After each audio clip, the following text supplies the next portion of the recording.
Doctor Arun ಅವರೇ ನಮಸ್ಕಾರ. ನಮಸ್ಕಾರ. ಚಂದನ ಅವರೇ ತಮಗೂ ನಮಸ್ಕಾರ. ನಮಸ್ತೆ ಸರ್. ತಾವಿಬ್ಬರು ಇವತ್ತು ರೈತರ ಅಭಿವೃದ್ಧಿಗೆ ಬ್ಯಾಂಕಿನ ಯೋಜನೆಗಳು ಏನೆಲ್ಲ ಇದ್ದಾವೆ, ಯಾವ ರೀತಿ ರೈತರು ಈ ಯೋಜನೆಗಳ ಲಾಭವನ್ನು ಪಡೆದುಕೋಬೋದು, ಮತ್ತು ಸಾಂಸ್ಥಿಕವಾದ ಸಾಲ ಸೌಲಭ್ಯಗಳನ್ನು ಪಡೆಯೋದರಿಂದ ರೈತರಿಗಾಗುವಂತಹ ಅನುಕೂಲಗಳೇನು, ಯಾವ ರೀತಿ ಸಾಲ ಪಡೆಯೋದಕ್ಕೆ ಅವರು ಅರ್ಹತೆಯನ್ನು ಪಡ್ಕೋಬೇಕು, ಮತ್ತು ತಾವೇನೇನೋ ಈ ಸಿಬಿಲ್ ಸ್ಕೋರು ಏನೇನೋ ಹೇಳ್ತಿರಲ್ಲ, ಅಂದರೆ ಅವರು ಸಾಲವನ್ನು ಪಡೆಯೋದಕ್ಕೆ ಅರ್ಹರು ಅಲ್ವೋ ಅನ್ನೋದನ್ನೆಲ್ಲ ನೀವು ಬಹಳಷ್ಟು ಲೆಕ್ಕಾಚಾರ ಹಾಕ್ತೀರಿ ಬ್ಯಾಂಕ್ನವರು.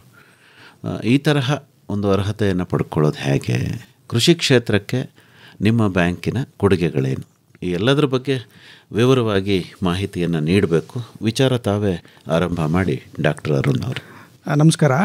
ಮೊದಲಿಗೆ ಬ್ಯಾಂಕಿನ ಬಗ್ಗೆ ಒಂದೆರಡು ವಾಕ್ಯಗಳನ್ನು ಹೇಳಿ ನಂತರ ಕೃಷಿ ಬಗ್ಗೆ ಮಾತಾಡ್ಬೋದು ಅಂತೇಳಿ ನಾನು ಅಂದ್ಕೊತೀನಿ. ಕರ್ನಾಟಕ ಬ್ಯಾಂಕ್ 1924ರಲ್ಲಿ ಮಂಗಳೂರಿನಲ್ಲಿ ಜನ್ಮ ತಾಳಿದೆ. ಅದು ಕೃಷಿಕರಿಂದ ಪ್ರಾರಂಭ ಮಾಡಿರ್ತಕ್ಕಂತಹ ಒಂದು ಹಣಕಾಸಿನ ಸಂಸ್ಥೆ. ಭಾರತೀಯ ಸ್ವಾತಂತ್ರ್ಯ ಹೋರಾಟ ಆ ಸಂದರ್ಭದಲ್ಲಿ ಒಂದು ಕೃಷಿಕರಿಗಾಗಿ, ಈ ಸ್ಥಳೀಯ ಜನಗಳಿಗಾಗಿ ವ್ಯವಸ್ಥೆಯನ್ನು ಮಾಡಬೇಕು ಅಂತ ಹೇಳಿ ಉದ್ದೇಶದಿಂದ ಮಾಡಿರ್ತಕ್ಕಂಥ ಒಂದು ಬ್ಯಾಂಕ್. ಆ ಬ್ಯಾಂಕಿನಿಂದ ಹಲವಾರು ಯೋಜನೆಗಳು 100 ವರ್ಷಗಳಿಂದಲೂ ಕೂಡ ನಾವು ಜನರಿಗೆ ಕೊಡ್ತಾ ಬಂದಿದ್ದೇವೆ. ಮುಖ್ಯವಾಗಿ ನಾವು ಹಲವಾರು ವರ್ಷಗಳಿಂದ ಕೃಷಿಯ ಬಗ್ಗೆ ನಮ್ಮ ಬ್ಯಾಂಕಿನ ಹೊಸ ಹೊಸ ಯೋಜನೆಗಳನ್ನು ನಾವು ಹೇಳ್ತಾ, ಆ ಯೋಜನೆಗಳು ಮುಂದಿನ ದಿನಗಳಲ್ಲಿ ರಿಸರ್ವ್ ಬ್ಯಾಂಕು ಕೂಡ ಅದನ್ನು ಫಾಲೋ ಮಾಡಿರ್ತಕ್ಕಂಥ ನಿದರ್ಶನಗಳು ಇದೆ. ಹಾಗಾಗಿ ನಮ್ಮ ಕೃಷಿ ಏನು ಸಂಬಂಧ ಒಂದು ಏನೇನು ಪ್ರಾಡಕ್ಟ್ಸ್ ಇದೆ, ಜನರಿಗೆ ತುಂಬ ಅತ್ಯಂತ ಚೆನ್ನಾಗಿ ಅದನ್ನು ರಿಸೀವ್ ಮಾಡಿದ್ದಾರೆ. ಮೊದಲನೇದಾಗಿ ನಾವು ಹೇಳಬೇಕು ಅಂತ ಹೇಳಿದ್ರೆ, ಇತ್ತೀಚಿನ ದಿನಗಳಲ್ಲಿ ನಾವೆಲ್ಲ ನೋಡ್ತಾ ಇದ್ದೀವಿ, ಗೋಲ್ಡ್ ಲೋನ್ ಬಗ್ಗೆ ತುಂಬ ಅಪಾರ ಇದು ಬರ್ತಾ ಇದೆ. ಅದರಲ್ಲೂ ಕೂಡ ನಮ್ಮ ಬ್ಯಾಂಕಿನಲ್ಲಿ ಯಾವುದೇ ಶುಲ್ಕವನ್ನು ನಾವು ಜನರಿಂದ ಪಡೆಯದೆ, ಅಂದರೆ ಮುಂಚೆ ತುಂಬ 3-4 ಚಾರ್ಜಸ್ ಎಲ್ಲ ಇರ್ತಾಯಿತ್ತು ಗೋಲ್ಡ್ ಲೋನಿಗೆ. ಇವಾಗ ಅದು ಯಾವುದೂ ಇಲ್ಲದೆ ಜಸ್ಟ್ ಗೋಲ್ಡ್ ಅಪ್ರೈಸರ್ ಚಾರ್ಜ್ ಮಾತ್ರ ನಾವು ತೊಗೊಳ್ತಾ ಇದ್ದೀವಿ. ಅತ್ಯಂತ ಅಂದರೆ ಕ್ಷಿಪ್ರಗತಿಯಲ್ಲಿ ಗೋಲ್ಡ್ ಲೋನ್ ಕೂಡ ಕೊಡ್ತಾ ಇದ್ದೀವಿ. ಸೊ ಅದೊಂದು ಕೂಡ ಇವಾಗ ಇತ್ತೀಚಿನ ದಿನಗಳಲ್ಲಿ ಜನಗಳು ಕೂಡ ಅದನ್ನು ತುಂಬ ಚೆನ್ನಾಗಿ ಅದನ್ನು ರಿಸೀವ್ ಮಾಡಿದ್ದಾರೆ. ನಮ್ಮ ಬ್ಯಾಂಕಿನ KBL ಗೋಲ್ಡ್ ಲೋನ್ ಏನಿದೆ ಅದ್ರ ಬಗ್ಗೆ ಜನರಿಗೂ ಕೂಡ ಒಂದು ವಿಶ್ವಾಸ ಬಂದಿದೆ. ಈ ಎಲ್ಲ ಮೈಸೂರು ವಲಯದಲ್ಲಿ ಅದರ ಬಗ್ಗೆ ತುಂಬ ಒಲವು ಕೂಡ ಕಾಣ್ತಾ ಇದೆ. ಅದೇ ರೀತಿ ನಾವು ಬೆಳೆ ಸಾಲ ಇರ್ಬೋದು, ಬೆಳೆ ಸಾಲ 5 ವರ್ಷಕ್ಕೆ ನಾವು OD ರೂಪದಲ್ಲಿ ಕೊಡ್ತಾ ಇದ್ದೀವಿ. ತಮಗೆ ಗೊತ್ತಿರ್ಬೋದು, ಇತ್ತೀಚಿನ ದಿನಗಳಲ್ಲಿ ನಾವು ಬಜೆಟ್ನಲ್ಲೂ ಕೂಡ ಆ ಒಂದು ಮಿತಿಯನ್ನು ಕೂಡ ಸರ್ಕಾರದವರು 3 ಲಕ್ಷದಿಂದ 5 ಲಕ್ಷಕ್ಕೆ ಅದನ್ನು ಏರಿಕೆ ಮಾಡಿದ್ದಾರೆ. ಇದರಲ್ಲಿ ಏನಂತ ಹೇಳಿದ್ರೆ, ಸಮಯಕ್ಕೆ ಸರಿಯಾಗಿ ಮರುಪಾವತಿ ಮಾಡಿದ್ದಲ್ಲಿ ಒಂದು ಸರ್ಕಾರದಿಂದ ಬಡ್ಡಿ ರಿಯಾಯಿತಿ ಸಿಗುತ್ತೆ. ಮತ್ತು ಮುಂದಿನ ದಿನಗಳಲ್ಲಿ ಯಾವುದೇ ಒಂದು ಎಕ್ಸ್ಪ್ಯಾನ್ಷನ್, ರೈತರು ಯಾವುದೇ ಒಂದು ರೀತಿಯಲ್ಲಿ ಅವರು ಮುಂದಿನ ವರ್ಷಗಳಲ್ಲಿ ಹೊಸ ಹೊಸ ಯೋಜನೆಗಳನ್ನು ಮಾಡಿದಾಗ ನಾವು ಕೂಡ ಸಾಲವನ್ನು ಕೊಡಲಿಕ್ಕೆ ಅದು ಆ ಒಂದು ಏನು ಸರಿಯಾದ ಸಮಯದಲ್ಲಿ ಮರುಪಾವತಿ ಮಾಡಿದ್ದಲ್ಲಿ ನಮಗೆ ಅದನ್ನು ಕೊಡಬೇಕು ಅಂತ ಹೇಳಿ ನಮಗೂ ಕೂಡ ಒಂದು ಒಳ್ಳೆಯ ಇದು ಸಿಗುತ್ತೆ. ನೀವು ಹೇಳಿದಾಗೆ ಸಿಬಿಲ್ ಸ್ಕೋರ್ ಕೂಡ ಅದರಿಂದ ತುಂಬ ಚೆನ್ನಾಗಿ ಇಂಪ್ರೂವ್ ಆಗುತ್ತೆ. ತುಂಬ ನಮ್ಮಲ್ಲಿ ನಿದರ್ಶನಗಳಿದೆ. ರೈತರು ಸಮಯಕ್ಕೆ ಸರಿಯಾಗಿ ಅದನ್ನು ಮರುಪಾವತಿ ಮಾಡಿದ್ದಾರೆ. ನಾವು ಮತ್ತು ಅವರಿಗೆ ಮುಂದಿನ ದಿನಗಳಲ್ಲಿ ಒಳ್ಳೆಯ ರೀತಿಯಲ್ಲಿ ಕೂಡ ಅವರಿಗೆ ಏನೇನು ಬೇಕು ಎಲ್ಲ ರೀತಿಯ ಸೌಲಭ್ಯವನ್ನು ಕೂಡ ನಾವು ಮಾಡ್ತಾ ಇದ್ದೇವೆ. ಸೊ ಹಾಗಾಗಿ ಈ ಒಂದು ನಿಟ್ಟಿನಲ್ಲಿ ಇತ್ತೀಚೆಗೆ ಹೇಳಬೇಕು ಅಂತ ಹೇಳಿದ್ರೆ, KBL ಟ್ರ್ಯಾಕ್ಟರ್ ಸೌಲಭ್ಯ, ಟ್ರ್ಯಾಕ್ಟರ್ ತುಂಬ ಅವಶ್ಯಕತೆ ಇದೆ ನಮ್ಮ ರೈತನ ಜೀವನದಲ್ಲಿ. ಅದನ್ನು ಕೂಡ ನಾವು ಹೊಸ ಒಂದು ಯೋಜನೆಯನ್ನು ಮಾಡಿಕೊಂಡು ಈಗ ನಾವು ಕೊಡ್ತಾ ಇದ್ದೀವಿ. ಇಲ್ಲಿ ಹಳ್ಳಿ ಜನಗಳಿಗೆ ಏನೇನು ಬೇಕು, ಯಾವ್ಯಾವ ರೀತಿ ಕೃಷಿಯಲ್ಲಿ ಬೇಕು ಎಲ್ಲ ಸಾಲವನ್ನು ಕೂಡ ನಾವು ಡೆವಲಪ್ಮೆಂಟ್ ಲೋನ್ ಇರ್ಬೋದು, ಅವರು ಹೊಸ ಹೊಸ ಒಂದು ಏನು ಅವರ ಯೋಚನೆಗಳಿವೆ ಆ ಯೋಚನೆಗಳಿಗೆ ನಾವು ಕೂಡ ಸರಿಯಾದ ರೀತಿಯಲ್ಲಿ ಸ್ಪಂದನೆ ಮಾಡಿ ಆ ಒಂದು ಸಾಲಗಳನ್ನು ನಾವು ಕೊಡೋದರಲ್ಲಿ ಮುಂಚೂಣಿಯಲ್ಲಿದ್ದೀವಿ ಅಂತ ನನಗೆ ಹೇಳೋಕ್ಕೆ ತುಂಬ ಹೆಮ್ಮೆ ಆಗ್ತಾಯಿದೆ. ಕೃಷಿ ಅಧಿಕಾರಿ ತಾವು ಚಂದನ ಅವರೇ, ಈಗ ನೀವು ಹೇಳಿ, ರೈತರ ಅಗತ್ಯಗಳೇನು, ಬ್ಯಾಂಕ್ ಅದನ್ನು ಯಾವ ರೀತಿ ಪೂರೈಸ್ತಾ ಇದೆ ಅಂತ. ಸರ್, ನಮ್ಮ ಭಾರತದಲ್ಲಿ ಕೃಷಿಯ ಇತಿಹಾಸವು ನವಶಿಲಾ ಯುಗದಿಂದ ಕೂಡ ಇದೆ. ನಮ್ಮ ಕೃಷಿಯ ಇತಿಹಾಸ ಮತ್ತು ಭಾರತ ವಿಶ್ವದಾದ್ಯಂತ 2ನೇ ಸ್ಥಾನದಲ್ಲಿದೆ ಕೃಷಿ ಉತ್ಪನ್ನಗಳನ್ನು ತಯಾರಿಸೋದ್ರಲ್ಲಿ. ಹಾಗೂ ಭಾರತೀಯ ಇತ್ತೀಚಿನ ಆರ್ಥಿಕ ಸಮೀಕ್ಷೆಯ ಪ್ರಕಾರ 50% ಹೆಚ್ಚು ಜನ ನಮ್ಮಲ್ಲಿ ಕೃಷಿಗೆ ನೇಮಕಗೊಂಡಿದ್ದಾರೆ. ಅಂದರೆ ಕೃಷಿಯಲ್ಲೇ ಅವ್ರು ಕೆಲಸ ತೊಡಗಿಸ್ಕೊಂಡಿದ್ದಾರೆ. ಮತ್ತು ದೇಶದ GDP ಕೂಡ 22.2% ತನ್ನ ಕೊಡುಗೆಯನ್ನು ಕೃಷಿಯಿಂದನೇ ಪಡೆದುಕೊಳ್ತಾ ಇದೆ. ಸೊ ಇದಕ್ಕೋಸ್ಕರವಾಗಿಯೇ RBI 1972 ಬ್ಯಾಂಕ್ಗಳ ಸಾಲ ವ್ಯವಹಾರದ ಒಟ್ಟು 18% ಆದ್ಯತಾ ವಲಯಕ್ಕೆ ನೀಡಬೇಕಾಗಿ ಕಡ್ಡಾಯ ಮಾಡಿದೆ. ಸೊ ಇದರ ಅನುಸಾರವಾಗಿ ನಮ್ಮ ಬ್ಯಾಂಕ್ ಕೂಡ ಕಳೆದ ವರ್ಷದಲ್ಲಿ 10,000 ಕೋಟಿಯನ್ನು ಕೃಷಿಗೆ ನೀಡಿದೆ. ನಮ್ಮ ಮೈಸೂರು ವಲಯದಲ್ಲಿ 76 ಶಾಖೆಗಳಿದ್ದು ಅದರಲ್ಲಿ ಕಳೆದ ವರ್ಷ ಒಟ್ಟು ಸಾಲ 822 crores ನಾವು ಕೃಷಿಗೆ ನೀಡಿದ್ದೇವೆ. ಮತ್ತು ಈ ಪ್ರೆಸೆಂಟ್ ಜನ್ರೇಷನಲ್ಲಿ ನೋಡೋದಾದರೆ ಎಲ್ಲ ವಲಯದವರು ಕೃಷಿಯತ್ತ ಮುಖ ಮಾಡ್ತಿದ್ದಾರೆ. ಕಾರ್ಪೊರೇಟ್ ವಲಯದವರು ಇರ್ಬೋದು, ಕಾಂಟ್ರಾಕ್ಟರ್ಸ್ ಇರ್ಬೋದು, ಅಥವಾ ಫಾರಿನರ್ಸ್ ಇರ್ಬೋದು, ಎಲ್ಲರೂ ಬಂದು ಕೃಷಿಯಲ್ಲಿ ಇನ್ವೆಸ್ಟ್ ಮಾಡ್ತಿದ್ದಾರೆ. ಇವಾಗ ಎಲ್ಲರಿಗೂ ಒಂದು ಕನಸಾಗಿದೆ, ತಮ್ಮದೇ ಕೃಷಿ ಭೂಮಿ ಇರಬೇಕು, ಅದರಲ್ಲೊಂದು ತೊಟ್ಟಿ ಮನೆ ಆ ಥರದ್ದೇನಾದರೂ ಇರಬೇಕು ಅಂತ. ಮತ್ತು ಇದ್ರ ಜೊತೆಗೆ ಈಗ ಕುರಿ ಸಾಕಾಣಿಕೆ ಇರ್ಬೋದು, ಮೇಕೆ ಸಾಕಾಣಿಕೆ, ಹಸು ಸಾಕಾಣಿಕೆ, ಮತ್ತು ಇದ್ರ ಜೊತೆಗೆ ಕತ್ತೆ ಸಾಕಾಣಿಕೆ, ಹಂದಿ ಸಾಕಾಣಿಕೆ ಇವೆಲ್ಲನೂ ಕಾರ್ಯಶೀಲತೆಯಲ್ಲಿದೆ ಇವಾಗ. ಹಾಗೂ ಇದ್ರ ಜೊತೆಗೆ ನೋಡೋದಾದರೆ ಗಾಣದ ಎಣ್ಣೆ ತಯಾರಿಕೆ ಹಾಗೂ ಫ್ಲೋರ್ ಮಿಲ್ಗಳು, ಆಗ್ರೋ ಪ್ರೊಸೆಸಿಂಗಲ್ಲಿ ಗೋಡೌನ್, ಸ್ಟೋರೇಜಸ್, ಗೋದಾಮುಗಳು, ಸೊ ಇದೆಲ್ಲ ಕೂಡ ಅಸ್ತಿತ್ವದಲ್ಲಿದ್ದಾವೆ. ಆ್ಯಂಡ್ ಅದು ಇವಾಗ ಟ್ರೆಂಡಿಂಗಲ್ಲಿರುವಂಥ ಅಗ್ರಿಕಲ್ಚರ್ ರಿಲೇಟೆಡ್ ಪ್ರಾಡಕ್ಟ್ಸ್ಗಳು. ಸೊ ಇದ್ರ ಸಲುವಾಗಿ ನಮ್ಮ ಬ್ಯಾಂಕ್ ಕಡೆಯಿಂದ ಕೂಡ ನಾವು ಇದಕ್ಕೆ ಅಂತಲೇ ಪ್ರಾಡಕ್ಟ್ಸ್ಗಳನ್ನ ಲಾಂಚ್ ಮಾಡಿದ್ದೀವಿ. ನಮ್ಮಲ್ಲಿ ಸುಮಾರು 426 ಸ್ಕೀಮ್ಸ್ ಒಟ್ಟು ಸ್ಕೀಮ್ಸ್ ಹಾಗೂ ಸೇವೆಗಳಿದ್ದಾವೆ ಅಗ್ರಿಕಲ್ಚರ್ಗೆ ಮತ್ತು ಇತರ ಪ್ರಾಡಕ್ಟ್ಸ್ಗಳಿಗಾಗಿ. ಮತ್ತು ಒಂದು ಹೂಡಿಕೆಯಿಂದ ಹಿಡಿದು ಸೇವಿಂಗ್ಸ್ವರೆಗೂ ನಮ್ಮಲ್ಲಿ ಎಲ್ಲ ಥರದ ಸ್ಕೀಮ್ಸ್ಗಳಿದ್ದಾವೆ. ಡಾಕ್ಟರ್ ಅರುಣ್ ಅವರೇ, ತಾವು ಕೃಷಿ ಪದವೀಧರರು. ಈಗ ನೀವು ಹೇಳಿ, ರೈತರ ಅಗತ್ಯಕ್ಕೆ ತಕ್ಕಂತೆ ಈ ಸಾಲ ನೀಡುವಿಕೆ ಯಾವ ರೀತಿ ಇರುತ್ತೆ?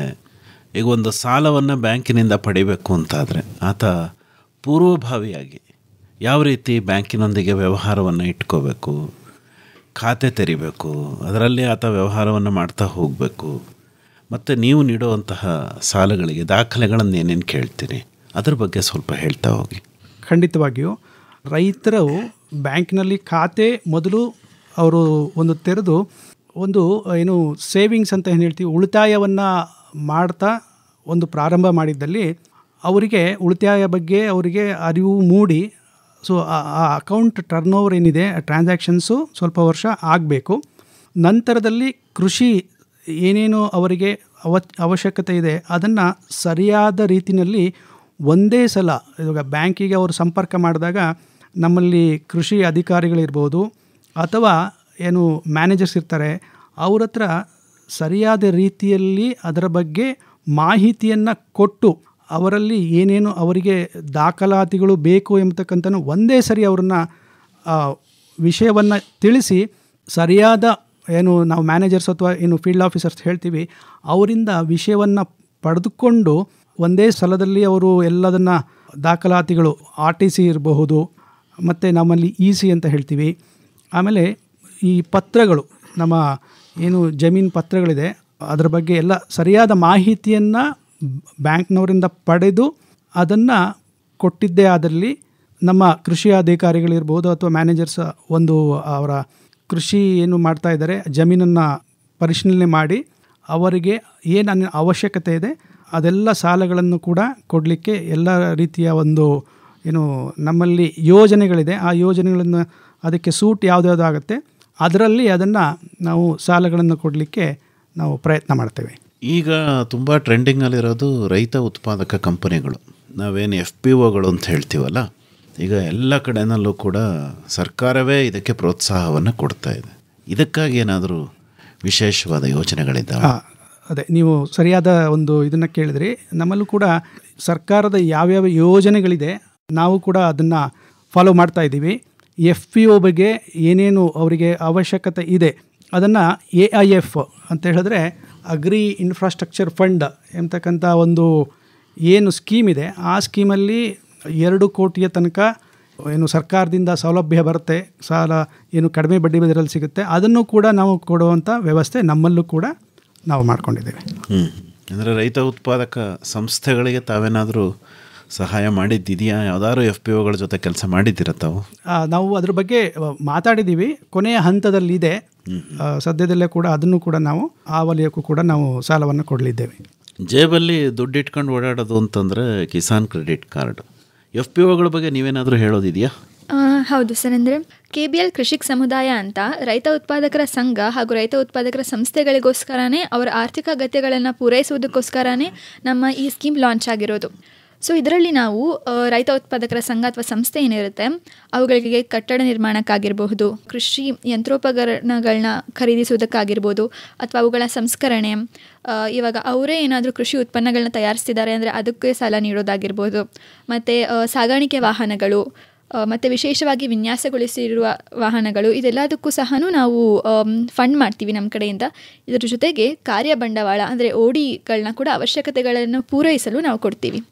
ಸೊ ಇದು ಕನಿಷ್ಠ 3 ಲಕ್ಷದಿಂದ ಗರಿಷ್ಠ 500 ಲಕ್ಷದವರೆಗೂ ನಾವು ಕೊಡ್ತೀವಿ. ಮತ್ತು ಇದು ಸುಮಾರು ನಮ್ಮದು ಬೇರೆ ಬ್ರಾಂಚಸ್ಗಳಲ್ಲೆಲ್ಲ ಆಲ್ರೆಡಿ ಕೊಟ್ಟಿದ್ದಾರೆ. ಟೈಅಪ್ ಅಂತ ಇನ್ನೂ ಸರ್ ಹೇಳಿದ ಹಾಗೆಯೇ ಟೈಅಪ್ ಅನ್ನೋದು ಇನ್ನೂ ನಡೀತಾ ಇದೆ, ಸ್ಟೇಜಸ್ಸಲ್ಲಿದೆ. ಬಟ್ ಸ್ಪೆಸಿಫಿಕ್ಕಾಗಿ ಕೃಷಿಕ್ ಸಮುದಾಯ ಅಂತ ಹೇಳಿ ನಾವು ಉತ್ಪಾದಕರ ಸಂಘಕ್ಕೆ ಕೊಟ್ಟಿದ್ದೇವೆ ಸುಮಾರು ಕಡೆ. ಅಂದರೆ ಆಸಕ್ತರು ನಿಮ್ಮನ್ನು ಸಂಪರ್ಕ ಮಾಡ್ಬೋದು, ಅವಕಾಶ ಇದೆ, ತಾವು ಸಿದ್ಧ ಇದ್ದೀರಿ, ಅವರು ಬಂದು ನಿಮ್ಮನ್ನು ಸಂಪರ್ಕ ಮಾಡಬೇಕು. ಸರ್, ಅದೇ ಕಿಸಾನ್ ಕ್ರೆಡಿಟ್ ಕಾರ್ಡ್ಗಳು ಇವತ್ತು ರೈತರಿಗೆ ವರದಾನ, ಆದರೆ ಬಹಳಷ್ಟು ಜನರಿಗೆ ಇದ್ರ ಬಗ್ಗೆ ಗೊತ್ತಿಲ್ಲ. ಆರಂಭದಲ್ಲೇ ತಾವು ಹೇಳಿದ್ರಿ 5 ಲಕ್ಷದವರೆಗೆ ಮಿತಿ ಉಂಟು ಅಂತ. ಅದನ್ನು ಪಡ್ಕೊಳ್ಳೋ ಬಗ್ಗೆ ಯಾವ ರೀತಿ ಕಿಸಾನ್ ಕ್ರೆಡಿಟ್ ಕಾರ್ಡನ್ನು ಪಡ್ಕೋಬೇಕು, ಹೇಗೆ ಬಳಕೆ ಮಾಡಬೇಕು, ಅದ್ರ ಬಗ್ಗೆ ಇನ್ನೊಂಚೂರು ವಿಸ್ತಾರವಾಗಿ ಹೇಳಿ ಡಾಕ್ಟ್ರೆ. ಕೃಷಿ ಸಾಲ ಏನಿದೆ, ಬೆಳೆ ಸಾಲ ನಾವು OD ರೂಪದಲ್ಲಿ ಕೊಡ್ತೀವಿ. ಅದನ್ನು ನಾವು KCOD ಅಂತ ಹೇಳಿ ನಮ್ಮಲ್ಲಿ ನಾವು ಕರಿತೀವಿ.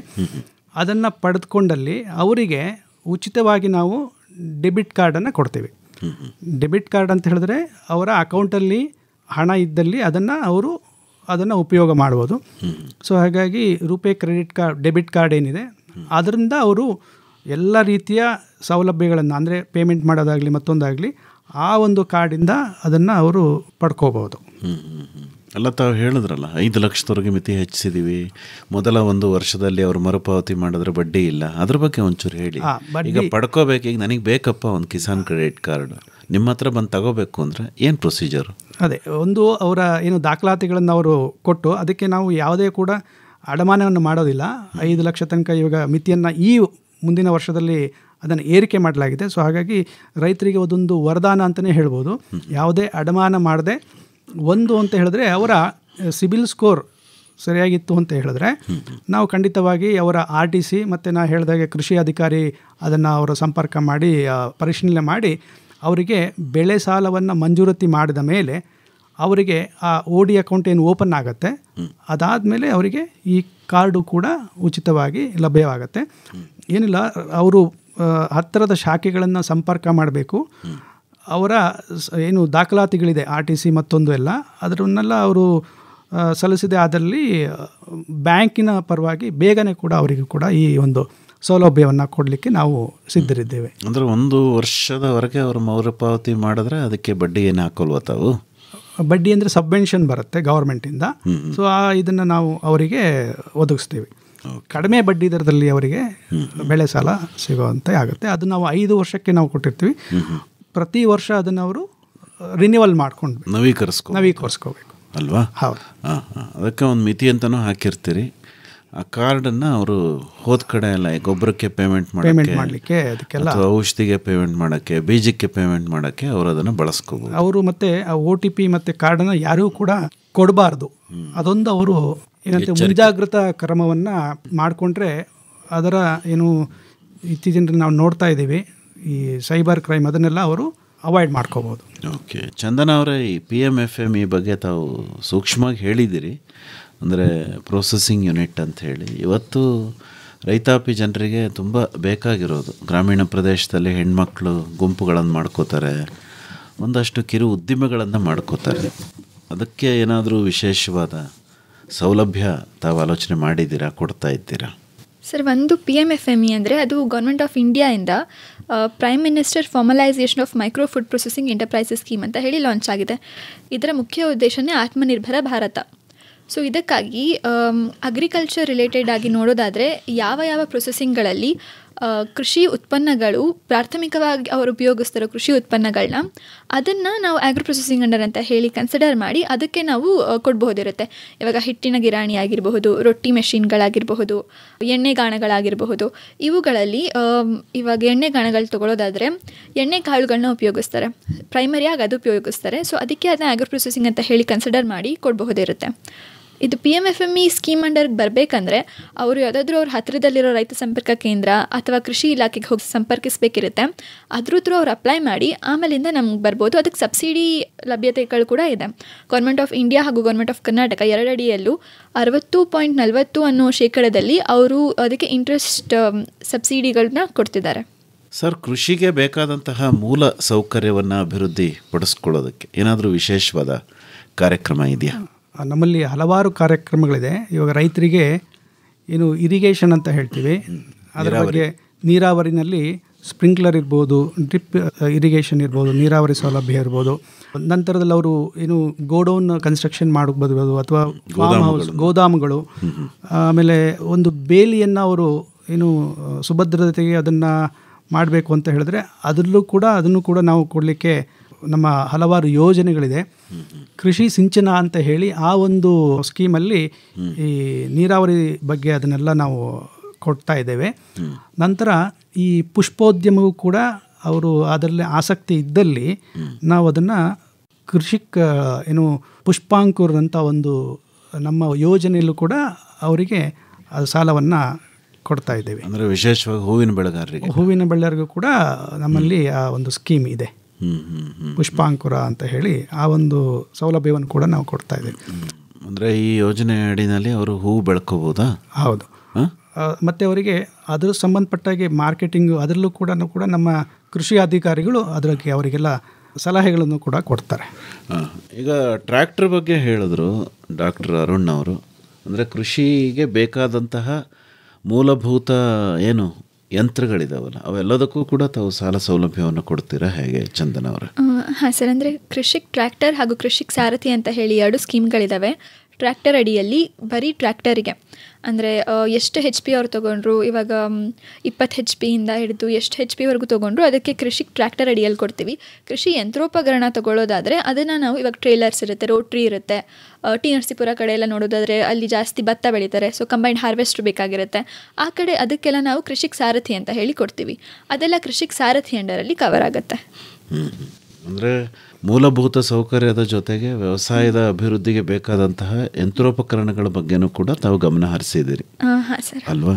ಮಹಿಳೆಯರಿಗೆ ಅಂತ ಏನಾದರೂ ವಿಶೇಷವಾದ ಕಾರ್ಯಕ್ರಮಗಳಿದೆಯಾ ನಿಮ್ಮ ಬ್ಯಾಂಕಿನಿಂದ? ಮಹಿಳೆಯರಿಗೆ ಅಂತ ಸ್ಪೆಸಿಫಿಕ್ ಆಗಿ ಹಾಗೆ ಅಂದರೆ ಈಗ ಸ್ವಸಹಾಯ ಗುಂಪುಗಳನ್ನು ಮಾಡ್ತಾರೆ ಹೆಣ್ಮಕ್ಳು ಹಳ್ಳಿಗಳಲ್ಲಿ. ಈಗ ಅವ್ರೇನು ಮಾಡ್ತಾರೆ, ಯಾವುದೋ ಒಂದು ಬ್ಯಾಂಕಿಗೆ ಹೋಗಿ ಒಂದು ಅಕೌಂಟ್ ಮಾಡ್ತಾರೆ. ಅಕೌಂಟ್ ಮಾಡಿದ್ಮೇಲೆ ಅವ್ರಿಗೆ ಇಂತಿಷ್ಟು ಸಾಲ ಅಂತ ಹೇಳಿ ಬ್ಯಾಂಕಿನಿಂದ ಕೊಡ್ತಾರೆ. ಅದ್ರ ಬಗ್ಗೆ ಕೇಳ್ತಾ ಇದ್ದೀನಿ. ಆ ಥರ ಸ್ವಸಹಾಯ ಗುಂಪುಗಳನ್ನ ಸಪೋರ್ಟ್ ಮಾಡ್ತಾ ಇದ್ದೀರಾ? ಹಾಂ ಸರ್, ಹೌದು. ಸ್ವಸಹಾಯಕ ಗುಂಪುಗಳಿಗೆ ನಾವು ಲೋನ್ ಕೊಡ್ತೀವಿ. ಅವ್ರ ಉಳಿತಾಯದ ಇಷ್ಟು % ಅಂತ ಹೇಳಿ ನಾವು ಕೊಡ್ತೀವಿ. ಅವ್ರ ಉಳಿತಾಯದ ಬೇಸಿಸ್ ಮೇಲೆ ಅದನ್ನ ಕೊಡೋದು. ಸೊ ಸ್ವಸಹಾಯಕ ಸಂಘಗಳಿರ್ಬೋದು ಅಥವಾ ರೈತ ಸಂಘಗಳು, ಅದರಲ್ಲಿ ಮಹಿಳೆಯರ ಸಂಘಗಳಿರ್ಬೋದು, ಅವುಗಳಿಗೂ ಸಹ ನಮ್ಮ ಕಡೆಯಿಂದ ಫಂಡಿಂಗ್ ಇರುತ್ತೆ. ಏನಾದರೂ ಹೇಳ್ಬೋದಾ ಡಾಕ್ಟರ್ ಅರುಣ್ ಅವರು? ಅಂದರೆ ಅವರ ಏನು ಮೀಟಿಂಗ್ಗಳಿಗೆ ನಮ್ಮ ಬ್ಯಾಂಕಿನಿಂದ ಅದನ್ನು ಪರಿಶೀಲನೆ ಮಾಡಿ ಅವ್ರ ಬುಕ್ಸ್ ಎಲ್ಲ ಏನು ಇಟ್ಕೊಂಡಿದ್ದಾರೆ, ಅವರು ಸೇವಿಂಗ್ಸ್ ಅವ್ರು ಏನೇನು ಮಾಡಿದ್ದಾರೆ ಅದನ್ನು ನೋಡಿ ಆ ಒಂದು ಹೋದ ವರ್ಷದ ಒಟ್ಟು ಉಳಿತಾಯ ಎಷ್ಟಿದೆ ಅದರ 2 ಪಟ್ಟು ಮೊದಲನೇ ವರ್ಷ ನಾವು ಕೊಡ್ತೇವೆ. ಅದೇ ರೀತಿ ಮುಂದುವರೆದಲ್ಲಿ ಅವರು ಪ್ರಥಮ ಸಾಲವನ್ನು ತೀರಿಸಿದಲ್ಲಿ ಮತ್ತೆ ಹೆಚ್ಚಿನದಾಗಿ ಅವರಿಗೆ ಸಾಲ ಸೌಲಭ್ಯವನ್ನು ಕೂಡ ಕೊಡುವಂಥ ವ್ಯವಸ್ಥೆ ತುಂಬ ವರ್ಷಗಳಿಂದ ನಮ್ಮಲ್ಲಿ ಚಾಲ್ತಿಯಲ್ಲಿದೆ. ಅಂದರೆ ಕೆಲಸ ಮಾಡ್ತಾ ಇದ್ದೀರಿ ನೀವು ಸೆಲ್ಫ್ ಹೆಲ್ಪ್ ಗ್ರೂಪ್ಸ್ ಜೊತೆ? ತುಂಬಾ ಮಾಡ್ತಾ ಇದ್ದೀವಿ ಅಲ್ವಾ? ಹೌದು.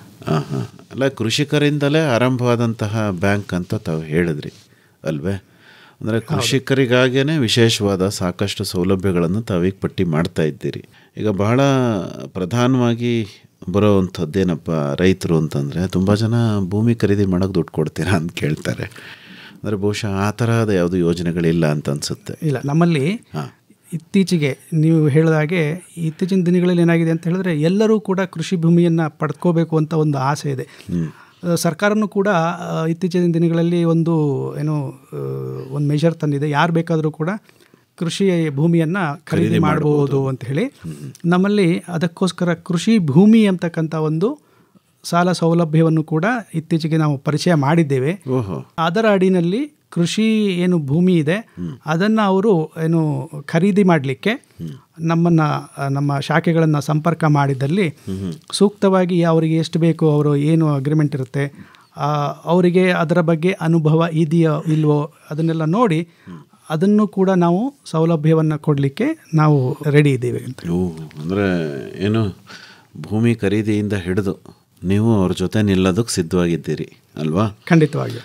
ಈ ಗೋದಾಮುಗಳು ಅಂತ ಹೇಳಿದರು, ಅಂದರೆ ಏನು ರೈತ ಅವನು ಬೆಳೆದಂತಹ ಉತ್ಪನ್ನಗಳನ್ನು ಸಂಗ್ರಹಣೆ ಮಾಡೋದಕ್ಕೆ, ಅದು ಯಾವುದಾದ್ರೂ ಭಾರತ ಸರ್ಕಾರದ ಯೋಜನೆ ಅಡಿನಲ್ಲಿ ಸಾಲ ಸೌಲಭ್ಯನ ಅಥವಾ ನಿಮ್ಮದೇ ಏನಾದರೂ ವಿಶೇಷವಾದ ಯೋಜನೆ ಇದೆಯಾ? ಎರಡೂ ಇದೆ ಸರ್. ಭಾರತದ ಸರ್ಕಾರದ ಅಡಿಯಲ್ಲಾದರೆ ಅಗ್ರಿ ಇನ್ಫ್ರಾಸ್ಟ್ರಕ್ಚರ್ ಫಂಡ್ ಅಂತ ಹೇಳಿ ಅದೊಂದಿದೆ. ಅದರ ಅಡಿಯಲ್ಲಿ ಗೋದಾಮ್ಗಳಿಗಾಗಿ, ಶಿಥಿಲ ಸಂಸ್ಕರಣೆಗಳಿಗಾಗಲಿ ಅಥವಾ ಇವಾಗ ಮೊಬೈಲ್ ಸ್ಟೋರೇಜ್ ವ್ಯಾನ್ಸ್ ಅಂತ ಬರ್ತವೆ ಅದಕ್ಕಾಗಲಿ ಅದು AIF ಫಂಡರಲ್ಲಿ ಕವರ್ ಆಗುತ್ತೆ. ಇಲ್ಲ ನಾವು ಬ್ಯಾಂಕ್ ಸ್ಕೀಮ್ ಥ್ರೂನೇ ಹೋಗ್ತೀವಿ ಅಂದರೆ ನಮ್ಮದು KBL ಗೋದಾಮು ಅಂತ ಸ್ಕೀಮ್ ಇದೆ. ಅದರಡಿಯಲ್ಲಿ ಕೂಡ ನಾವು ಇದನ್ನೆಲ್ಲ ಕವರ್ ಮಾಡಬಹುದು. ಗೋದಾಮ್ ಆಗಲಿ ಅಥವಾ ಸಂಸ್ಕರಣೆ ಘಟಕಗಳನ್ನಾಗಲಿ ಇದನ್ನ ನಾವು ಕವರ್ ಮಾಡಬಹುದು KBL ಗೋದಾಮು ಅಡಿಯಲ್ಲಿ. ಆತ್ಮೀಯ ಕೇಳುಗರೆ, ರೈತ ಉತ್ಪಾದಕ ಕಂಪನಿಗಳನ್ನ ಉತ್ತಮ ತಾಂತ್ರಿಕತೆಗಳ ಮೂಲಕ ಕಟ್ಟಬೇಕೆ? ಕಂಪನಿಗಳ ಆಡಳಿತ ನಿರ್ವಹಣೆ ಮಾಡುವುದನ್ನು ಕಲಿಯಬೇಕೆ? ಕೃಷಿ ಉತ್ಪನ್ನಗಳ ಮಾರಾಟಕ್ಕೆ ನಿಮ್ಮದೇ ಜಾಲ ರೂಪಿಸಿಕೊಳ್ಳಬೇಕೆ? ಕೃಷಿಕರದೇ ಕಂಪನಿಗಳನ್ನು ಲಾಭದಾಯಕವಾಗಿ ಮುನ್ನಡೆಸುವ ಕಲೆಯನ್ನು ಕರಗತ ಮಾಡಿಕೊಳ್ಳಬೇಕೆ? ಮತ್ತೇಕೆ ತಡ, ಆಲಿಸಿ. ಪ್ರತಿ ಗುರುವಾರ ಸಂಜೆ 6:50 ಕೃಷಿ ರಂಗ ಕಿಸಾನ್ ವಾಣಿಯಲ್ಲಿ ಬಿತ್ತರವಾಗುವ ಬಾನುಲಿ ಸರಣಿ ನಮ್ ಕಂಪನಿ, ನಮ್ ಕಂಪನಿ, ನಮ್ ಕಂಪನಿ. ನಮ್ಮ ಹೊಲ ನಮ್ಮ ಬೆಳೆ ಪೂರ್ಣ ಲಾಭದ ನ್ಯಾಯ, ಸಮಬಾಳು ಸಮಪಾಲು ಎಂಬುದೇ ಕಂಪನಿಯ ಧ್ಯೇಯ. ಈ ಕಾರ್ಯಕ್ರಮ ಸರಣಿ ಮೈಸೂರು ಆಕಾಶವಾಣಿಯ ಯೂಟ್ಯೂಬ್ ಚಾನಲ್ ಅಲ್ಲೂ ಲಭ್ಯ. ಕೇಳಿ ನಮ್ ಕಂಪನಿ, ನಮ್ ಕಂಪನಿ, ನಮ್ ಕಂಪನಿ. ಬನ್ನಿರಿ ರೈತರೇ ಒಗ್ಗಟ್ಟಾಗಿ ಕಂಪನಿ ಕಟ್ಟೋಣ, ಕೃಷಿಯು ಕೂಡ ಉದ್ಯಮ ಎಂಬುದ ಸಾಧಿಸಿ ತೋರೋಣ. ಕೇಳಿ ನಮ್ ಕಂಪನಿ, ಕಟ್ಟಿ ನಿಮ್ಮದೇ ಕಂಪನಿ, ರೈತ ಉತ್ಪಾದಕರ ಕಂಪನಿ. ಸಾಮಾನ್ಯವಾಗಿ ರೈತರು ಸಾಂಸ್ಥಿಕ ಹಣಕಾಸು ಸಂಸ್ಥೆಗಳಿಂದ ಸಾಲ ಪಡೆಯೋದು ಯಾವತ್ತಿಗೂ ಒಳ್ಳೆಯದು. ಈಗಾಗಲೇ ಬಹಳಷ್ಟು ಜನ ಬೇರೆ ಬೇರೆ ಕಡೆಯಿಂದ ಸಾಲವನ್ನು ಪಡೆದು ನೋವನ್ನು ಅನುಭವಿಸ್ತಾ ಇದ್ದಾರೆ. ಈ ಬಗ್ಗೆ ಏನಾದರೂ ಹೇಳೋಕ್ಕೆ ಇಷ್ಟಪಡ್ತೀರಾ? ಇಲ್ಲ, ಒಂದು ಬ್ಯಾಂಕಿನ AGM ಆಗಿ ಎಲ್ಲರಲ್ಲೂ ನಾನು ಏನು ಮನವಿ ಮಾಡ್ಕೊಳ್ತೀನಿ ಅಂತ ಹೇಳಿದ್ರೆ, ಪ್ರತಿಯೊಂದು ಹಳ್ಳಿಯಲ್ಲೂ ಕೂಡ ಈಗ ಒಂದು ಸಾಂಸ್ಥಿಕ ಸಾಲ ಸೌಲಭ್ಯ ಕೊಡ್ತಕ್ಕಂಥ ಒಂದು ಬ್ಯಾಂಕ್ಗಳು ಇದೆ. ಅದರಲ್ಲಿ ಸ್ವಲ್ಪ ದಿನ ಲೇಟ್ ಆಗಬಹುದು, ಆದರೆ ನಿಮಗೆ ಖಚಿತವಾಗಿ ನಿಮಗೆ ಎಷ್ಟು ಸಾಲವನ್ನು ಕೊಡ್ತೀವಿ, ಎಷ್ಟು ಬಡ್ಡಿ ದರದಲ್ಲಿ ಕೊಡ್ತೀವಿ ಎನ್ನುವುದು ನಿಮಗೆ ನಿಖರವಾಗಿ ಸಿಗುತ್ತೆ. ನಂತರ ದಿನಗಳಲ್ಲಿ ನೀವು ಏನೇ ಕಟ್ಟಿದರೂ ಕೂಡ ಆ ಒಂದು ಸಾಲದ ಖಾತೆಗೆ ಜಮಾ ಆಗತಕ್ಕಂಥ ಖಾತ್ರಿ ಮಾಡಿಕೊಂಡು ನೀವು ಸರಿಯಾದ ರೀತಿಯಲ್ಲಿ ವ್ಯವಹಾರ ಮಾಡಿದ್ರೆ ಬ್ಯಾಂಕಿನಲ್ಲಿ ಯಾವಾಗಲೂ ಕೂಡ ನಿಮಗೆ ಸಾಲವನ್ನು ಕೊಡಲಿಕ್ಕೆ ಸಿದ್ಧರಿದ್ದೇವೆ. ಇದು ಸರ್ಕಾರದ ಒಂದು ಏನು ಮೂಲ ಉದ್ದೇಶ. ಬ್ಯಾಂಕಿನಿಂದಲೇ ಸಾಲವನ್ನು ಪಡೆದುಕೊಳ್ಬೇಕು ಅನ್ನೋ ಒಂದು ಉದ್ದೇಶ ಏನು ಸರ್ಕಾರದ್ದಿದೆ. ಅದಕ್ಕೆ ಬ್ಯಾಂಕಿನಲ್ಲಿ ರೈತರು ಕೂಡ ಬಂದು ಅದನ್ನು ಪಡ್ಕೋಬೇಕು. ಆದಷ್ಟು ಈ ಒಂದು ಏನು ಇತ್ತೀಚಿನ ದಿನಗಳಲ್ಲಿ ನಾವು ನೋಡ್ತಾ ಇದ್ದೇವೆ, ಈ ಮೈಕ್ರೋ ಫೈನಾನ್ಸ್ ಅದ್ರ ಬಗ್ಗೆ ಸ್ವಲ್ಪ ಒಲವನ್ನು ತೆಗೆದು ಅದರಲ್ಲಿ ನಿಮಗೆ ಬೇಗ ಕೊಡ್ಬೋದು ಅಂತ ಹೇಳ್ತಾರೆ. ಆದರೆ ನಂತರ ದಿನಗಳಲ್ಲಿ ಅದರಲ್ಲಿನ ಏನು ಬಡ್ಡಿ ದರ ಇರಬಹುದು ಅಥವಾ ಚಕ್ರ ಬಡ್ಡಿ ಮತ್ತೊಂದೆಲ್ಲ ಇರ್ಬೋದು, ಅದರಿಂದ ತುಂಬ ಅನಾನುಕೂಲ ಆಗುತ್ತೆ. ಅದು ಬಿಟ್ಟರೆ ಮತ್ತಿನ್ನೇನೂ ಅಲ್ಲ. ಹಾಗಾಗಿ ಎಲ್ಲರಲ್ಲೂ ಮನವಿ, ತಮ್ಮ ಹತ್ತಿರದ ಬ್ಯಾಂಕ್ಗಳನ್ನ ಶಾಖೆಗಳನ್ನು ಸಂಪರ್ಕಿಸಿ ತಮ್ಮ ವ್ಯವಹಾರವನ್ನು ಮಾಡಲಿಕ್ಕೆ ನೀವು ಯಾವ್ಯಾವ ಯೋಜನೆಗಳಿದೆ ಅದನ್ನು ಸರಿಯಾದ ರೀತಿಯಲ್ಲಿ ಹೇಳಿದ್ರೆ ಖಂಡಿತವಾಗಿಯೂ ಕೂಡ ಬ್ಯಾಂಕು ಸದಾ ಸಿದ್ಧವಾಗಿರುತ್ತೆ.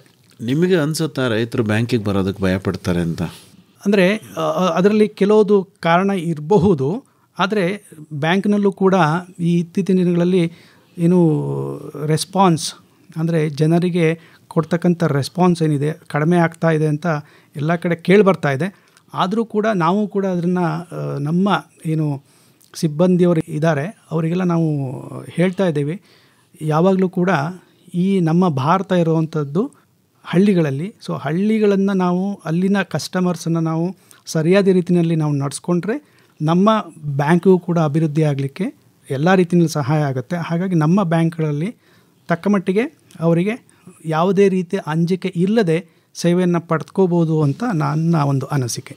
ಬೇರೆ ಇನ್ನೂ ಯಾವುದಾದ್ರೂ ಯೋಜನೆಗಳಿದೆಯಾ? ಸರಿ, ಎಲ್ಲ ಹೇಳಿದ್ದಾರೆ ಅಂತ ಅನ್ಕೋತೀನಿ. ಕೃಷಿಕ್ ಸಿಂಚನ ಅದು ಇರಿಗೇಷನ್ ಪರ್ಪಸ್, ನೀರಾವರಿ ಪರ್ಪಸ್ಸಿಗಾಯಿತು. ಸಾರಥಿ ಬಂದು ಯಂತ್ರೋಪಕರಣಗಳಿಗಾಯಿತು, ಟ್ರ್ಯಾಕ್ಟರ್ ಪರ್ಚೇಸಿಗಾಯಿತು. ಕೃಷಿಕ್ ಪುಷ್ಪಾಂಕುರ ಇದೆ, ಅದರಲ್ಲಿ ಟಿಶ್ಯೂ ಕಲ್ಚರ್ ಕೂಡ ಕವರ್ ಆಗುತ್ತೆ. ಈಗ ಟಿಶ್ಯೂ ಕಲ್ಚರ್ ಬಾಳೆ ಎಲ್ಲರೂ ಅದನ್ನೇ ಪ್ರಿಫರ್ ಮಾಡ್ತಿದ್ದಾರೆ. ಯಾಕಂದರೆ ಪೆನರೋಮಾ ಅನ್ನೋ ಒಂದು ರೋಗ ಬಂದು ಬೇರೆ ಥರದ ಬಾಳೆಗಳನ್ನೆಲ್ಲ ನಿಷ್ಕ್ರಿಯಗೊಳಿಸ್ಬಿಟ್ಟಿದೆ. ಸೊ ಅದಕ್ಕೆ ಕೃಷಿಕ್ ಪುಷ್ಪಾಂಕುರ ಇದೆ. ಪ್ರೊಸೆಸಿಂಗ್ ಇದೆ, ಅದರಲ್ಲಿ ಯಾವುದರಲ್ಲಿ ಪ್ರಾಥಮಿಕ ಉತ್ಪನ್ನಗಳು, ಕೃಷಿ ಉತ್ಪನ್ನಗಳಿರುತ್ತೋ ಅದು ಕೃಷಿಗೆ ಪ್ರೊಸೆಸಿಂಗ್ ಅಂಡರಲ್ಲಿ ಬರುತ್ತೆ. ಮತ್ತು ಕಿಸಾನ್ ಕ್ರೆಡಿಟ್ ಕಾರ್ಡ್ಗಳಿದ್ದಾವೆ. ಇದ್ರ ಜೊತೆಗೆ ಬೆಳೆ ಸಾಲ ಜೊತೆಗೆ ಅಭಿವೃದ್ಧಿ ಸಾಲನೂ ಕೊಡ್ತೀವಿ. ಫಾರ್ಮ್ ಹೌಸಿಗಾಗಿರಬಹುದು ಅಥವಾ ಇವಾಗ ಕ್ಯಾಟಲ್ ಶೆಡ್, ಲೇಬರ್ ಶೆಡ್, ಅದಕ್ಕೆಲ್ಲನೂ ಕೂಡ ಕವರ್ ಮಾಡ್ಕೋತೀವಿ. ಬೆಳೆ ಮತ್ತು ಅಭಿವೃದ್ಧಿ ಯೋಜನೆ ಅಂಡರದೆಲ್ಲ ಬರುತ್ತೆ. ಹಾಗೂ ಗೋದಾಮಿನಲ್ಲಿ ಗೋದಾಮ್ಗಾಗಿರ್ಬೋದು, ಶಿಥಿಲ ಸಂಸ್ಕರಣಗಳಿಗಾಗಿರ್ಬೋದು, ಅದೆಲ್ಲದಕ್ಕೂ ಕೊಡ್ತೀವಿ. ಹಾಗೂ KBL ಅಗ್ರಿಕಲ್ಚರ್ ಗೋಲ್ಡ್ ಲೋನ್ ಅಂತ ಹೇಳಿ RTC ಇದ್ದರೆ 2 ಲಕ್ಷದವರೆಗೂ ಅದನ್ನೊಂದು ನಾವು ಕೊಡ್ತೀವಿ. ಮತ್ತು FPOಗಳಿಗೆ ಅಥವಾ ರೈತ ಉತ್ಪನ್ನ ಸಮುದಾಯಗಳಿಗೆ ಕೃಷಿಕ್ ಸಮುದಾಯ ಅಂತ ಹೇಳಿ ಕೊಡ್ತೀವಿ. ಹಾಗೂ ಕೃಷಿ ಭೂಮಿ. ಸರ್, ಈಗ ರೈತರು ಬ್ಯಾಂಕಿಗೆ ಕೇವಲ ಸಾಲಕ್ಕಾಗಿ ಅಷ್ಟೇ ಬರೋದಿಲ್ಲ, ಹೂಡಿಕೆ ಮಾಡೋದಕ್ಕೂ ಕೂಡ ಬರ್ತಾರೆ. ಈಗ ಸಾಲದ ಬಗ್ಗೆ ಹೇಗೆ ತಾವು ಎಜುಕೇಟ್ ಮಾಡ್ತೀರೋ ಹಾಗೆ ಹೂಡಿಕೆಗಳ ಬಗ್ಗೆನೂ ಕೂಡ ರೈತರಿಗೆ ತಾವು ಎಜುಕೇಟ್ ಮಾಡ್ತೀರಾ? ಇದು ಬಹಳ ಬಹಳ ಮುಖ್ಯ. ಇತ್ತೀಚಿನ ದಿನಗಳಲ್ಲಿ ಏನಾಗಿದೆ, ನಮ್ಮ ಆ್ಯಪ್ ಅಂತ ಬಂದು ಮತ್ತೊಂದು ಬಂದು ಎಲ್ಲರೂ ಕೂಡ ಯಾವುದ್ಯಾವುದೋ ಒಂದು ಸರಿಯಾದ ರೀತಿಯಲ್ಲಿ ಹೂಡಿಕೆಯನ್ನು ಏನಾಗುತ್ತೆ ಅಂತ ಹೇಳಿದ್ರೆ, ಒಂದು ವರ್ಷ ಅವರಿಗೆ ಒಳ್ಳೆ ಬೆಳೆ ಬಂತು ಅಂತ ಹೇಳಿದ್ರೆ ಅವರ ಯೋಚನೆಗಳು ತುಂಬ ಇರುತ್ತೆ, ಅದನ್ನು ಮಾಡಬೇಕು ಇದನ್ನು ಮಾಡಬೇಕು ಅಂತ. ಮೊದಲನೇದಾಗಿ ಅವರು ಏನು ಉಳಿತಾಯವನ್ನು ಕಡ್ಡಾಯವಾಗಿ ಮಾಡಬೇಕು. ಬಂದ ಪ್ರತಿ ವರ್ಷದ ಬೆಳೆಯಲ್ಲಿ ಒಂದು 10% ನಾನು ಉಳಿತಾಯ ಮಾಡಬೇಕು ಅನ್ನೋ ಒಂದು ಮನೋಭಾವ ಬೆಳೆಸ್ಕೋಬೇಕು. ನಮ್ಮ ಬ್ಯಾಂಕಿನಲ್ಲಿ it is one stop for all solutions. ಬ್ಯಾಂಕಿಗೆ ಬಂದರೆ ಅವರಿಗೆ ಒಂದು ನಮ್ಮಲ್ಲಿ FD fixed deposit, Abhyudaya cash deposit, ನಂತರದಲ್ಲಿ ಅವರಿಗೆ ಏನೇನು ಬೇಕು, ಇವಾಗ ಇತ್ತೀಚಿನ ದಿನಗಳಲ್ಲಿ ನಾವು ಮ್ಯೂಚುವಲ್ ಫಂಡ್ಸ್ ಅಂತ ಹೇಳ್ತೀವಿ, ಅದರಲ್ಲೂ ಹೂಡಿಕೆಯನ್ನು ಯಾವ ಒಂದು ರೀತಿಯಲ್ಲಿ ಮಾಡಿದ್ರೆ ಒಂದು ಏನು ಯಾವುದೇ ಅಂದರೆ ಸೇಫಾಗಿ ಹಣವನ್ನು ಹೂಡಿಕೆ ಮಾಡಲಿಕ್ಕೂ ಕೂಡ ನಮ್ಮಲ್ಲಿ ಒಂದು ನಾವು ಗೈಡೆನ್ಸ್ ಕೊಡ್ತೀವಿ. ಹಾಗೆ ಕೂಡ ಇನ್ಶೂರೆನ್ಸ್ ಇರಬಹುದು. ಒಂದು ನಮ್ಮಲ್ಲಿ KBL ಸುರಕ್ಷಾ ಅಂತ ಒಂದು ಇನ್ಶೂರೆನ್ಸ್ ಸ್ಕೀಮ್ ಇದೆ. ಇದು ಯಾರಿಗೆ ಅಂತ ಹೇಳಿದ್ರೆ ಪ್ರತಿಯೊಬ್ಬರು ಕೂಡ ಇದನ್ನು ಪಡ್ಕೋಬಹುದು. 5 ಲಕ್ಷ ಮತ್ತು 10 ಲಕ್ಷ ಆಕ್ಸಿಡೆಂಟಲ್ ಕವರೇಜ್ ಇದೆ. ಕೇವಲ 150 ರೂಪಾಯಿ ಮತ್ತು 300 ರೂಪಾಯಿ ವರ್ಷಕ್ಕೆ ಅವರು ಪ್ರೀಮಿಯಂ ಕಟ್ಟಿದ್ದಲ್ಲಿ ಅವರಿಗೆ ಈ ಒಂದು ಇನ್ಶೂರೆನ್ಸ್ ಕವರೇಜ್ ಇದೆ. ತುಂಬ ಜನಗಳಿಗೆ ಇದು ಗೊತ್ತಿರೋದಿಲ್ಲ, ಇದನ್ನು ಪಡ್ಕೋಬೇಕು. ತುಂಬ ಜನ ಏನು ಕುಟುಂಬದವರಿಗೆ ಆಗಲೇ ನಮ್ಮ ಬ್ಯಾಂಕಿನಿಂದ ಈ ಒಂದು ಸೌಲಭ್ಯವನ್ನು ಪಡೆದಿದ್ದಕ್ಕೆ ಅವರ ಕುಟುಂಬದವರಿಗೆ ಒಳ್ಳೆಯದಾಗಿದೆ. 10 ಲಕ್ಷ ಯಾರೊಬ್ಬರು ಆಕ್ಸಿಡೆಂಟಲ್ಲಿ ತೀರ್ಕೊಂಡಿದ್ದಾರೆ ಅಂದಾಗ ಬ್ಯಾಂಕಿನಿಂದ ಬಂದಾಗ ಅವರ ಮುಂದಿನ ಜೀವನಕ್ಕೆ ತುಂಬ ಒಳ್ಳೆಯದಾಗಿದೆ. ಅದೇ ರೀತಿ ಅವರಿಗೆ ಲೈಫ್ ಇನ್ಶೂರೆನ್ಸ್ ಇರಬಹುದು. ನಮ್ಮಲ್ಲಿ ಕೂಡ ಬೇರೆ ಬೇರೆ ರೀತಿಯಲ್ಲಿ ವಾಹನಗಳಿಗೆ ಇನ್ಶೂರೆನ್ಸ್ ಇರ್ಬೋದು, ವೆಹಿಕಲ್ ಇನ್ಶೂರೆನ್ಸು, ಅಥವಾ ಬೇರೆ ಬೇರೆ ಯಾವ್ಯಾವ ಮಾರ್ಕೆಟ್ನಲ್ಲಿ ನಿಮಗೆ ಇನ್ವೆಸ್ಟ್ಮೆಂಟ್ ಆಪ್ಷನ್ಸ್ ಇದೆ. ಈಗ ಶೇರ್ ಮಾರ್ಕೆಟಲ್ಲೂ ಕೂಡ ಯಾವ ರೀತಿಯಲ್ಲಿ ಅವರಿಗೆ ಸರಿಯಾದ ರೀತಿಯಲ್ಲಿ ಇನ್ವೆಸ್ಟ್ಮೆಂಟ್ ಮಾಡ್ಬೋದು, ಅದನ್ನು ಕೂಡ ನಮ್ಮಲ್ಲಿ ಒಂದೇ ಸೂರಿನಡಿ ವ್ಯವಸ್ಥೆಯನ್ನು ನಾವು ಮಾಡ್ಕೊಂಡಿದ್ದೀವಿ. ಸರ್, ಈಗೆಲ್ಲ ಸೋಲಾರ್ ಎನರ್ಜಿಯ ಸದ್ಬಳಕೆ ಬಗ್ಗೆ ತುಂಬ ಮಾತಾಡಲಾಗುತ್ತೆ. ಎಷ್ಟೋ ಜನ ಕೃಷಿಕರು ಸೌರ ನೀರೆತ್ತುವ ಪಂಪ್ಗಳನ್ನು ಬೋರ್ವೆಲ್ಗಳಿಗೆ ಅಳವಡಿಸ್ಕೊಂಡಿದ್ದಾರೆ. ಮತ್ತು ಈಗ ಸೂರ್ಯಘರ್ ಯೋಜನೆ ಅಡಿಯಲ್ಲಿ ಮನೆಯಲ್ಲೇ ವಿದ್ಯುತ್ತನ್ನು ಉತ್ಪಾದನೆ ಮಾಡಿ ವಿದ್ಯುತ್ ವಿತರಣಾ ಸಂಸ್ಥೆಗಳಿಗೆ ಮಾರ್ತಾ ಇದ್ದಾರೆ. ತಾವಾಗಲೇ ಪ್ರಸ್ತಾಪ ಮಾಡಿದ್ರಿ ಸೋಲಾರ್ ಬೇಲಿಗಳ ಬಗ್ಗೆ. ಇದ್ರ ಬಗ್ಗೆ ಯಾವ ರೀತಿ ತಾವು ಗಮನ ಹರಿಸಿದ್ರಿ? ಮುಂದಿನ ದಿನದಲ್ಲಿ ಈ ಕ್ಷೇತ್ರದಲ್ಲಿ ಏನಾದರೂ ವಿಶೇಷವಾದ ಯೋಜನೆ ಬರೋ ಸಾಧ್ಯತೆ ಇದೆಯಾ? ಇಲ್ಲ, ನಮ್ಮ ಬ್ಯಾಂಕಿನಲ್ಲಿ ಸೋಲಾರ್ಗೆ ಅಂತ ಹೇಳಿ ಆಲ್ರೆಡಿ ನಮ್ಮಲ್ಲಿ ಸ್ಕೀಮ್ ಕೂಡ ಇದೆ, KBL ಸೋಲಾರ್ ಅಂತ ಹೇಳಿ. ಒಂದು ಮನೆಗಳಿಗೆ ಸೋಲಾರ್ ವಾಟರ್ ಹೀಟಿಂಗ್ ಇದಿರಬಹುದು ಮತ್ತು ಲೈಟಿಂಗು. ಮತ್ತು ನಮ್ಮಲ್ಲೇ ಕೆಲವು ಒಂದು ಒಳ್ಳೆಯ ಕಸ್ಟಮರ್ಸ್ ಏನಿದ್ದಾರೆ ಅವರ ಕೃಷಿ ಹೊಲದಲ್ಲಿ ಈ ಸೋಲಾರ್ ಪ್ಯಾನೆಲ್ಗಳನ್ನು ಹಾಕಿ ಏನು ಸರ್ಕಾರಕ್ಕೆ ಈ ಒಂದು ವಿದ್ಯುತ್ತನ್ನು ಕೂಡ ಅದನ್ನು ಮಾರುವಂಥ ವ್ಯವಸ್ಥೆಯನ್ನು ಮಾಡ್ಕೊಂಡಿದ್ದಾರೆ.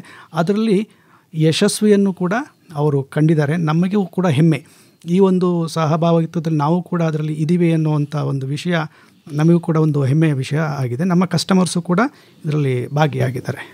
ಅಂದರೆ ಸೌರಶಕ್ತಿಗೆ ಸಂಬಂಧಪಟ್ಟಂತೆ ಏನೇ ಸಾಲ ಸೌಲಭ್ಯ ನೆರವು ಬೇಕಿದ್ರೂ ತಾವು ಕೊಡ್ತೀರಿ? ಖಂಡಿತವಾ.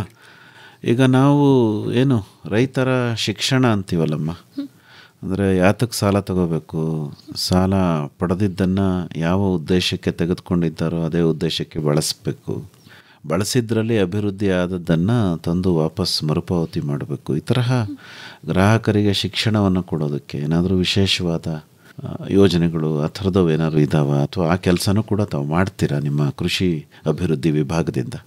ಹಾಂ ಸರ್, ಹೌದು. ನಾವು ಸುಮಾರು ಕಡೆ ಕ್ಯಾಂಪೇನ್ ಮಾಡಿದ್ದೀವಿ. ಹಾಗೂ ಇವಾಗ ಕೆಲವೊಂದು ಕಡೆ ರೈತರು ಒಂದು ಮೀಟಿಂಗ್ ಮಾಡಿರ್ತಾರೆ ಅಥವಾ ಕ್ಯಾಂಪೇನ್ ಮಾಡಿರ್ತಾರೆ. ಇವಾಗ APMC ಅಲ್ಲೆಲ್ಲ ಇರುತ್ತೆ.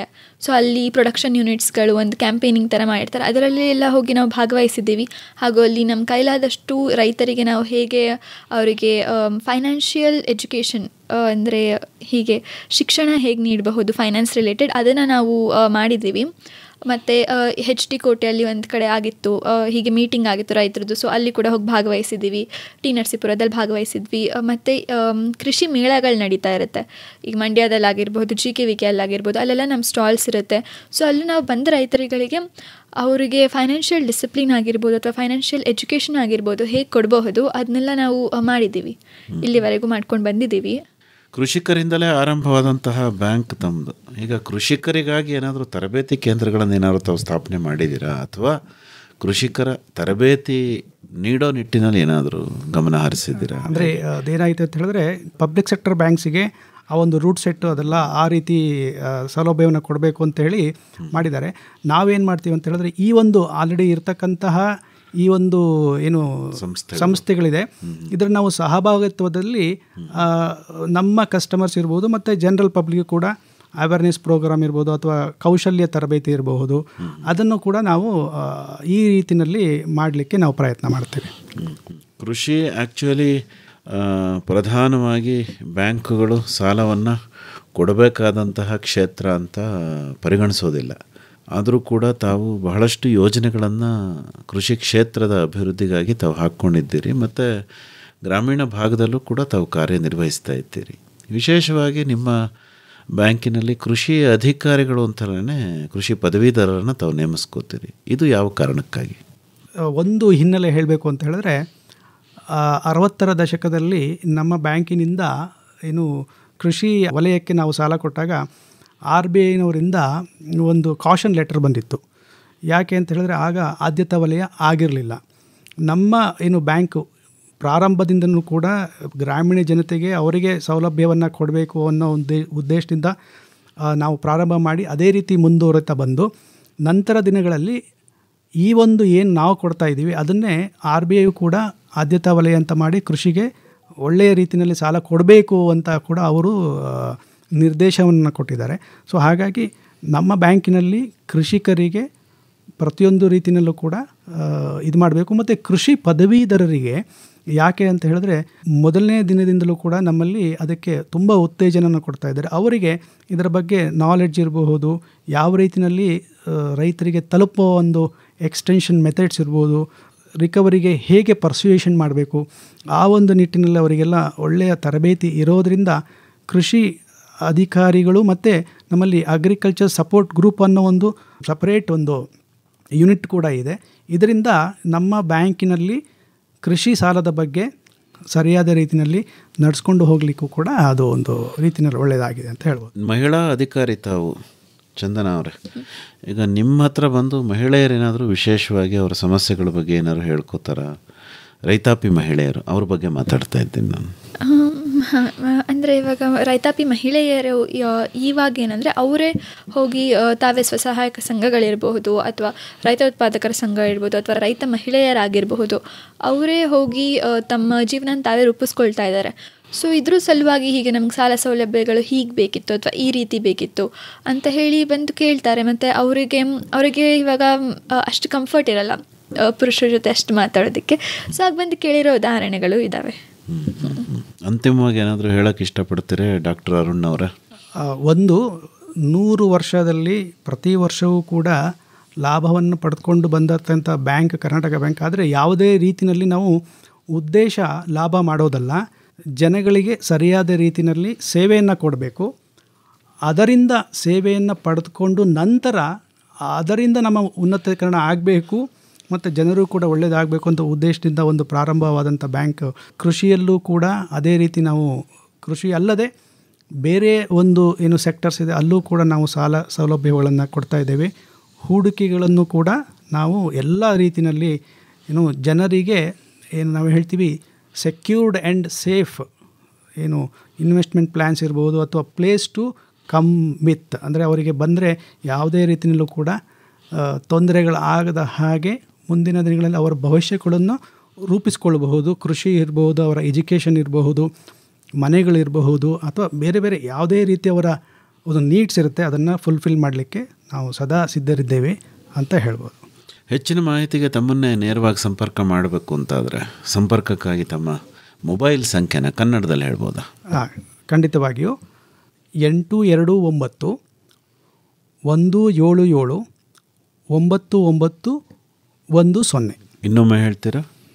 829 177 9910. ಇನ್ನೂ ಒಂದು ಸರಿ ಹೇಳ್ಬಿಡಿ ಸರ್. 829 17 79 ತಮ್ಮದು ಚಂದನ ಅವರೇ? 720 40 22 399. ಇನ್ನೊಮ್ಮೆ? 720 40 22 399. ಇನ್ನೂ ಒಂದು ಸರಿ ಹೇಳ್ಬಿಡಿ.